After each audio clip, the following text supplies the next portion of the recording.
Humanity has been driven from Earth, but now it's time to take it back. Join the reconquest and fight the scourge on the Drop Zone Commander Hub at beastsofwar.com. Progress comes to a world of magic as science and the arcane combine to make marvels. Meet steampunk inventors and orc mystics at the Volsung Hub on beastsofwar.com.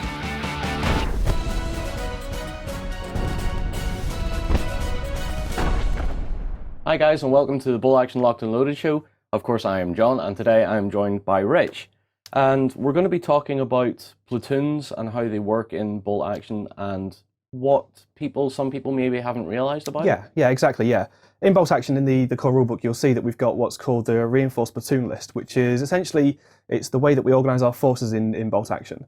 The generic one allows you to take, obviously, an HQ, things like a medic, a artillery spotter, up between 2 to 6 infantry units, and then things like you can take one tank if you'd like, or one armoured car, one anti-tank gun, that kind of thing.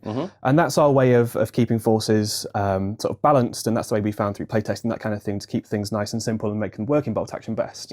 We've then, through things like the Armies of books and the theatre books, we've given you a lot of what we call sort of theatre lists, which are ones that are slightly themed, where you can take, say, multiple tanks for a list that had multiple tanks historically speaking, multiple machine guns for different lists, that kind of thing.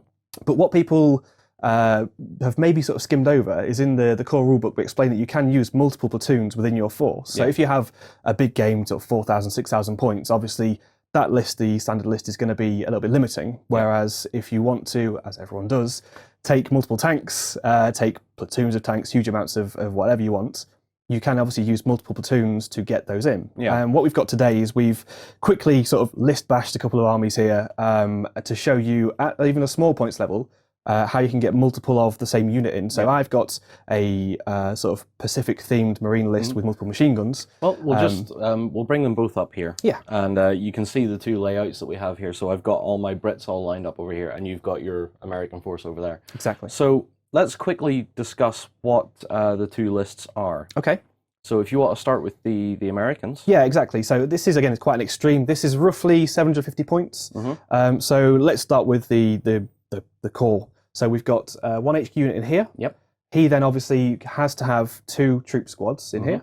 Then I've got my second HQ in here, and 2 troop squads here. So the theme of my list is kind of machine guns. So with the Americans, you can take 3 machine guns in a standard platoon anyway. So this commander here has got 1, 2, 3 machine guns. And then this commander here has got 2 machine guns here. So in roughly 750 points, I've got 5 machine gun teams. So that's a lot of dice coming at you.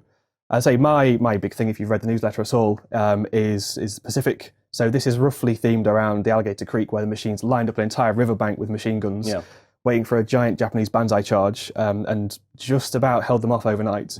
So yeah, 750 points. I've got 5 machine gun teams in there. Whereas, you know, a lot of people think the theatre selector, you can take 1 machine gun team, 750 points, less than 1,000, which is kind of a standard game. I've got 5 in there, cram them in. Yeah, and that makes you have like this really good back line as well, because if you're bringing your troops forward, say even around either flank of that, you have those machine guns that are firing forward. Absolutely, and so anyone taking infantry against me is going to have a pretty bad time. Yeah, so on to what the Brits are, and I do believe that the Brits probably have more points in here than you do. Again, we've roughly totaled it up. It's probably around 1,000, maybe a little bit shy of 1,000 points. Yeah, so what we have here is my typical layout.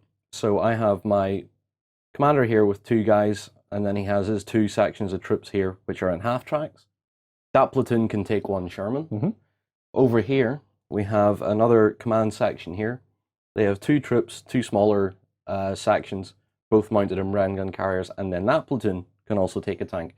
So what I've basically done is make a very mobile force.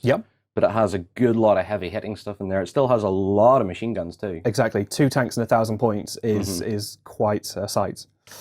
So you've themed your guys off basically Alligator Creek. Yes, yeah, roughly. So the Brits here that I have are themed on the British Army 30 Corps. These were the lead elements of Operation Market Garden. So this is Irish Guards, 30 Corps, lots of infantry, but mostly the infantry are there to support the armour as it's moving forward. So that's my theme, and because everybody's mounted in transports, they're going to keep up with the tanks, and that was the whole idea behind it. Nice. So Yeah, what we're basically trying to show here is that you can just take 2 platoons if you want those 2 tanks, or if you want a lot of machine guns in there, or anything really, because if you're looking at a German list, you could be taking 2 Pumas, you could have a really strong recce team or whatever. Yeah, like or anti-tank guns or artillery teams. I say one of the things, again, mine I sort of roughly historically themed it. Again, you've roughly historically themed yours. So you go through any war film you see where you see a giant iconic scene. The one that jumps to mind is Brecor Manor with the US Airborne tearing through the German trenches with all the artillery pieces. Yep. So again, you could have potentially 2 or 3 artillery pieces to land just templates all over. You can have multiple machine guns, you can have multiple mortars to get a sort of themed list. So pretty much any historical scenario you can think of, you can recreate in bulk action by looking through the reinforced platoon selector and kind of just tweaking here and there and working out like that.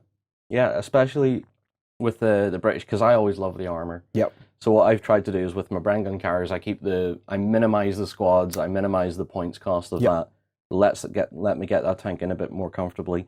Then I have the heavier units that have the more infantry in there, the more the infantry punch, where these guys sort of sit back and just take up the points in the slots for me. So nice. So that's basically it. If you've enjoyed the video, put your comments down below. Let us know if you have any crazy army lists, any crazy themed lists.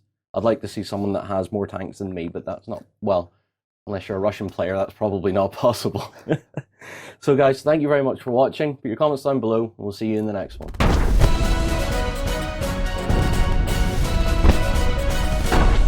Me, because I'm quite a defensive force with all the guns, I'm probably going to be hugging cover. My infantry may well be bunched up to hide behind a building, a wall, a sandbag, that kind of thing.